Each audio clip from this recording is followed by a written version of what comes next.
අද මම ඔයාලට අරගෙන ආවේ බෝංචි හදන ලේසි විදියක්. මේක ඔයාලට හරිම අඩු කාලයකදී හදාගන්න පුළුවන්. ඉතින් අපි බලමු කොහොමද මේ රසම රස බෝංචි එක හදාගන්නේ කියලා. මුලින්ම අපිට ඕන කරනවා බෝංචි ග්‍රෑම් 250ක්. මම මෙතන අරගෙන තියෙන්නේ දළු බෝංචි වලින්. එතකොට තමයි රස පැහිච්ච බෝංචි ගන්න එපා. ඊළඟට මම බෝංචි ටික හොඳට හොදලා දෙපැත්තේ රේණු අයින් කරගෙන තියෙන්නේ. ඊට පස්සේ මම මේ බෝංචි ටික රවුමට හීනියට තමයි කපාගන්නේ. එතකොට බෝංචි ටික අපිට ගොඩක් වෙලා තඹ ගන්න ඕන වෙන්නේ නැහැ. ඒක නිසා මේ විදිහට හීනියට කපා ගන්න. මේ හදන බෝංචි එකට මම තෙල් බින්දුවක්වත් දාන්නේ නැතුව තමයි අද හදන්නේ. තෙල් දැම්මේ නැහැ කියලා රස නැතුව යන්නේ නැහැ. හරිම රසයි. භාජනයක් අරගෙන ඒකට කපාගත්ත බෝංචි ටික දාලා තඹ ගන්න හදන්නේ. මම මේ බෝංචි එකට කහතිය හැඳි භාගයක් ලුණු රසානුව දාගන්නවා. මම ඉස්සරින් කිව්වා වගේ බෝංචි එක තඹ ගද්දී වතුර ගොඩක් දාන්න එපා. වතුර පොඩි ප්‍රමාණයක් තමයි දාගන්න ඕනේ. ඒකටම මම කුරුඳු කෑලි දෙකකුත් එකතු කරගන්නවා. දැන් මේ බෝංචි එක ලිපේ සාමාන්‍ය ගින්දරේ තමයි තියාගන්න ඕනේ. ඒකට මම රම්පි කෑලි දෙකකුත් එකතු කරගෙන ටිකක් කලවම් කරගන්නවා. ඊට පස්සේ පේනකින් වහගන්න.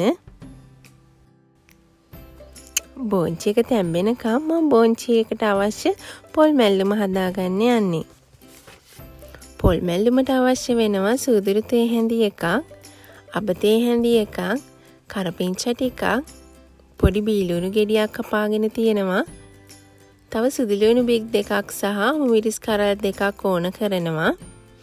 ඔයාලට මෙතනදී අමු මිරිස් වෙනුවට කොච්චි මිරිස්, නයි මිරිස් උනත් පාවිච්චි කරන්න පුළුවන්.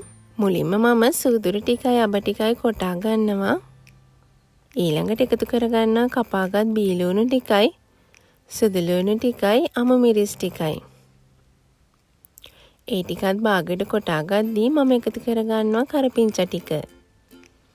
මේ ඔක්කොම ටික හොඳට කොටා ගන්න ඕනේ. මේ ටික කොටා ගත්තට පස්සේ පොල් කෝප්ප කාලකුයි තව මේස හැන්දක් වගේ මම එකතු කරගන්නවා. ඒ ටිකත් හොඳටම කොටා ගන්න ඕනේ. ඒ අතරේ අපේ බෝංචි ටිකත් තැම්බිලා තියෙන්නේ. වතුර පොඩ්ඩක්වත් නැහැ.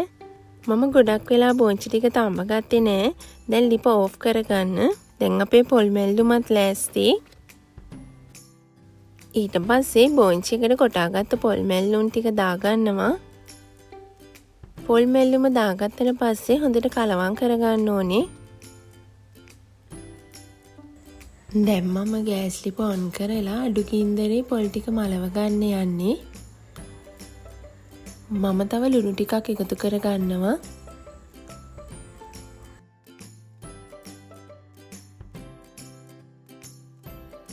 මේ තියෙන හදාගත්ත බෝංචි මැල්ලුම හරිම රසයි.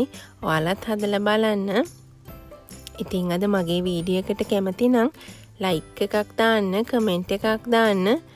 මම ආයේ මේ වගේ ලේසි රෙසිපි එකක් අරගෙන එන්නම්. ඔයාලට සුබ දවසක්.